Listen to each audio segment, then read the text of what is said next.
తాకట్లో ఉన్న మీ బంగారాన్ని విడిపించి ఆ రోజు ఆన్లైన్ రేటుకి కొంటాం. Sharma gold company.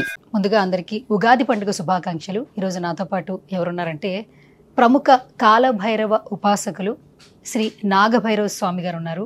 నమస్కారం స్వామి. ఓం కళ్యాణాద్భుతగాత్రాయ కామితార్థప్రదాయినే శ్రీమద్వేంకట నివాసాయ శ్రీనివాసాయ మంగళం. లోకా సమస్తా సుఖినో భవంతు, సర్వే జనా సుఖినో భవంతు. శుభమస్తు. గురువుగారు, కర్కాటక రాశి వారికి ఎలా ఉందంటారు? కర్కాటక రాశి వారికి ఈ సంవత్సరం ఆదాయం 8, వ్యయం 2, రాజ్యపూజ్యం 7, అవమానం 3గా ఉంది.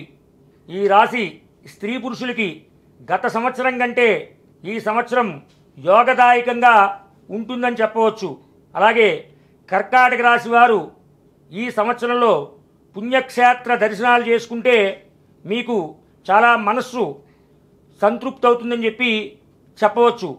అలాగే ఈ కర్కాటక రాశి వారు ఈ సంవత్సరంలో కొద్దిగా శని ప్రభావం వారి మీద ఎక్కువ ఉంటుంది. అందువల్ల కర్కాటక రాశి వారు ఈ సంవత్సరంలో శని బాధల నుంచి నివారణ చేసుకోవాలంటే శనేశ్వర స్వామికి సంబంధించినటువంటి ఆలయాలకి ప్రతి శనివారం వెళ్ళడం, ఈ నియమాలు పాటిస్తే కనుక కర్కాటక రాశి వారికి ఉన్నటువంటి శని ప్రభావం అంతా కూడా తొలగిపోతుంది. అయితే గురుగారు, ఈ రాశి వారు చేయవలసిన పరిహారాలు ఏంటి? ఈ రాశివారు ఈ సంవత్సరం అంతా కూడా ఏమి చేయాలంటే ఖచ్చితంగా మానవ సేవే మాధవ సేవ అన్నారు. మీ పుట్టినరోజులు వస్తాయి ఇంట్లో, అలాగే పెళ్లి రోజులు వస్తాయి, అలాగే నాన్నగారికి అమ్మగారికి వాళ్ళకి పుట్టినరోజులు వస్తాయి. ఏ శుభకార్యం వచ్చినా కూడా ఖచ్చితంగా ఆ రోజున దగ్గరలో ఉన్నటువంటి అనాథాశ్రమానికి వెళ్ళడం, అక్కడ అనాథ పిల్లలకి స్వయంగా మీరు ఆ భోజనాన్ని భగవంతుడి పేరు మీద, శ్రీమన్నారాయణుడి పేరు మీద అందరికీ కనుక మీకు సావకాశమైనప్పుడల్లా, అంటే 6 నెలలకు కానీ 3 నెలలకు కానీ మీ సావకాశాన్ని బట్టి, మీ ఆర్థిక స్తోమతని బట్టి ఆ దానాలు, అంటే అన్నదానం అన్ని దానాల్లో కన్నా గొప్పదమ్మా. అన్నదానం చేసుకుంటే కర్కాటక రాశి వారికి సంవత్సరం అంతా కూడా అద్భుతంగా ఉంటుంది. ఇంకా బాగుండాలంటే వారు జపించాల్సిన మంత్రం గురించి తెలియజేస్తారు. కర్కాటక రాశి వారికి ఈ సంవత్సరం అంతా కూడా యోగదాయకంగా ఉండాలంటే అద్భుతమైనటువంటి మంత్రోపదేశం చేస్తున్నాను. ఒక్కసారి రాసుకోవాల్సిందిగా మనవి చేస్తున్నాను. ఓం చండభైరవాయ నమః.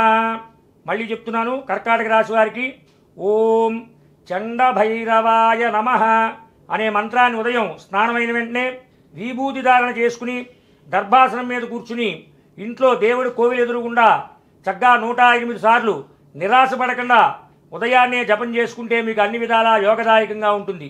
అలాగే చివరిగా కర్కాటక రాశి వారికి ఎలాంటి యంత్రం మీరు చెప్తారు? కర్కాటక రాశి వారికి చక్కటి దాన్ని నౌకా శీల అంటారు.